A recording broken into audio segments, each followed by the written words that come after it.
If you love massages, then you need to make a batch of this decadent coconut massage butter. This rich, scoopable butter quickly melts when massaged into the skin, transforming into the best massage oil you've ever used. Hey bees, I'm Marie from Humblebee and Me, and today we are making a 140-gram batch of my coconut massage butter. I absolutely adore this formulation, and I think you will too. This batch will fill approximately 3 50-milliliter containers. If you'd like to scale this formulation up or down, you absolutely can. Check out my video and blog post on formulating with spreadsheets to learn how.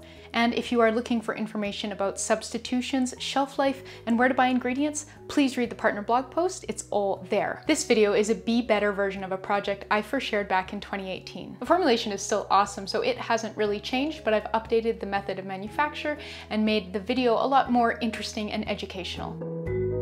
What's a massage butter? It's basically a soft, solid version of a massage oil, and massage oils are used to reduce friction during massage. I prefer the buttery format of a massage butter because it's a lot easier to get the product exactly where you want it without it just like running off the side of the surface you're massaging. This formulation is really carefully balanced melting point wise so that it is solid in its tub but quickly liquefies when massaged into warm skin. So if you make any changes to this formulation, please keep the importance of that melting point in mind.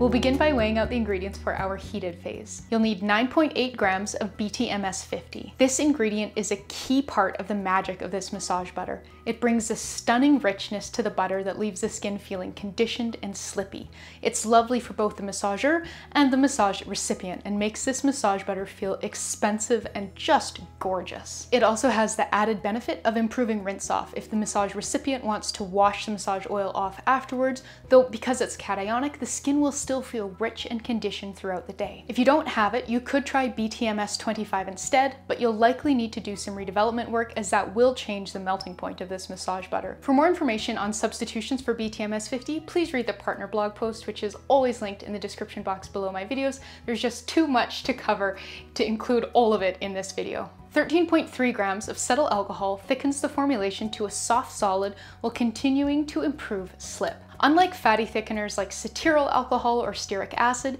cetyl alcohol has a rich, slippy skin feel that never gets grippy or skiddy on the skin.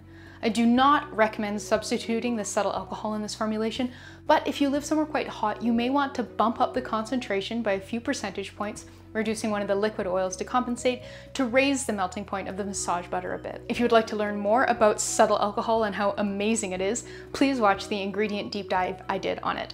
It contains a ton of helpful information. The last ingredient in our heated oil phase is 56 grams of virgin coconut oil. If you're familiar with coconut oil, you'll know it's a great oil for massage as it has tons of playtime on the skin when massaged in. It can be a little oily, but the BTMS 50 and cetyl alcohol help with that. Though of course we do want some oiliness as this is a massage product. I'm using Baraka's traditional coconut oil, which was a gift.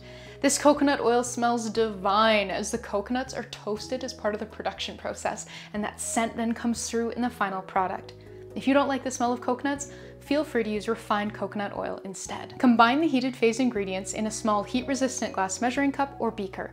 I'm using a glass measuring cup rather than a beaker as I wanted something with thicker glass for slower cooling later on. Heat the mixture to melt everything through. I'm using a water bath as the measuring cup can't go directly on the heat. The pot I'm using is a vintage Pyrex flameware pot, which is safe for stovetop use. If you're using a beaker, you can put that on top of a glass top stove or straight onto your hot plate. While the heated phase melts, weigh out the post-heat phase. You'll need 21 grams of fractionated coconut oil and 35 grams of apricot kernel oil. I've selected these oils because they are slippy on the skin, but relatively light. You could use all of one or the other, or swap in another relatively light liquid oil like sweet almond oil, sunflower oil, or safflower oil. And lastly, 4.2 grams of dimethicone 350 further boosts the slip of this formulation. Dimethicone 350 is a mid-weight, non-volatile silicone. don't use something like cyclomethicone instead, as it doesn't have the same playtime on the skin. If you don't have dimethicone 350, you could try a heavier weight of dimethicone instead, like dimethicone 500, or you could look at trying a natural dimethicone alternative ingredient, though I find those typically don't work quite as well. If you don't have any of those options, you could replace the dimethicone 350 with more coconut oil, but that will result in a slightly less awesome finished product. Once the heated phase has melted through and everything is clear, you can remove it from the heat. If you find that the BTMS 50 is slow to melt in the water bath, even if you've powdered it like I have, you can give it a little boost in the microwave. 20 to 30 seconds should get that mixture from sort of cloudy liquid to a nice clear liquid. Stir the hot mixture and add the post-heat phase ingredients one by one, stirring to combine. This will kickstart the cooling process.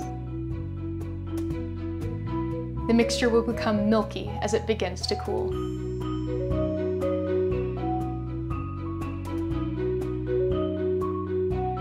Weigh in 0.7 grams of vitamin E. This will help extend the shelf life of the massage butter by delaying rancidity. If you wanted to add a fragrance or essential oil, this is also when you'd do it. I would start with 0.2 to 0.4%, reducing the fractionated coconut oil to make room. I know it's not much, but in a massage setting, the scent will amplify as it's worked into warm skin. Whatever you choose, make sure it is safe for use in leave-on body products at the rate that you're using it, and if you're using virgin coconut oil, make sure it will smell nice with virgin coconut oil. Now it's time to bring the massage butter to trace before we package it up, and we'll use a cold water bath to speed things along. Place the measuring cup containing the melted butter in a bowl of cold water. I used just 2 ice cubes so things didn't move too quickly. Stir the butter constantly until it reaches a light to medium trace. The consistency should be about as thick as unwhipped heavy cream.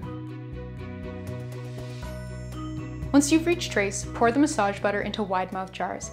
I used 3 50 milliliter screw top plastic jars from Humblebee that were gifts. Leave the massage butter on the counter for about an hour to set up. If the massage butter doesn't set up after an hour, you might not have brought it to a thick enough trace, so gently remelt the mixture, bring it to a thicker trace than you did the first time, and try again. If bringing the mixture to a thicker trace doesn't solve the problem, you may need to add a bit more cetyl alcohol. For this batch size, I would try gently melting in another 3 to 5 grams of cetyl alcohol. Make sure you keep good notes, and then bring it to trace again and pour and see if that does the trick. We want this formulation to be solid in the jar, but to melt quickly into a nice spreadable oil when it is massaged into the skin. So go slowly as you're adding those hardening ingredients because we don't want it to be too hard. To use this butter, massage a dollop into whatever skin you're looking to massage.